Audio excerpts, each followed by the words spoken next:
Big breaking news చూస్తున్నాం.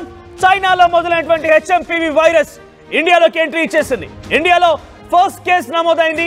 ఇండియాలోకి HMPV virus సంబంధించి first time బెంగళూరులో కేసు నమోదైనట్టు తెలుస్తోంది. హెచ్ఎంపీవీ వైరస్ కూడా చాలా డేంజర్. ఇది ఏజెస్ అతీతంగా, వయస్సులకు అతీతంగా అందరికీ వస్తోంది. కరోనాలో అయితే ఏ విధంగా అయితే మనం ఆ సిమ్టమ్స్ ఫేస్ చేసామో సేమ్ సిమ్టమ్స్ ఉంటాయి. జలుబు, దగ్గు, జ్వరంతో పాటుగా ఒళ్ళు నొప్పులు, లంగ్స్ కి సంబంధించి వ్యాధులు కూడా వచ్చే అవకాశం ఉంది.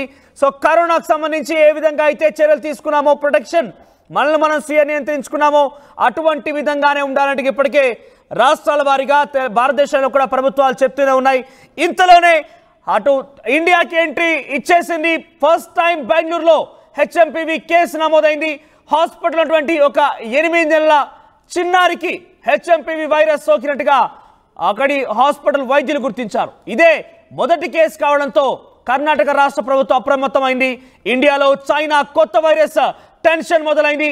చైనాలో ఇప్పటికే డేంజర్ బెల్స్ మోగిస్తున్నటువంటి హెచ్ఎంపీవీ వైరస్ అక్కడ హెల్త్ ఎమర్జెన్సీ ప్రకటించేశారు. చాలా చోట్ల లాక్డౌన్ కూడా పెట్టేశారు. సో చైనా విజృంభిస్తున్నటువంటి వైరస్ ఇండియాలోకి ఎంట్రీ ఇచ్చేసింది. బెంగళూరులో 8 నెలల పాపకి ఈ వైరస్ సోకినట్టుగా తెలుస్తుంది. మరి అప్పుడే పుట్టినటువంటి ఆ 8 నెలల పాపకి ఈ వైరస్ ఎలా వచ్చింది, ఎవరి ద్వారా వ్యాప్తి చెందింది, ఆ కుటుంబంలో ఇంకెవరికైనా సోకిందా ఏంటి అనేది ఇంకా కూడా ఆ కుటుంబం మొత్తాన్ని కూడా టెస్ట్ చేసే అవకాశం కూడా ఉంది. అయితే ఇప్పట్లో ఒక ప్రైవేట్ హాస్పిటల్కి వచ్చినటువంటి ఈ పాపకు సంబంధించి టెస్టులు చేయగా హెచ్ఎంపీవీ వైరస్ పాజిటివ్గా నిర్ధారణ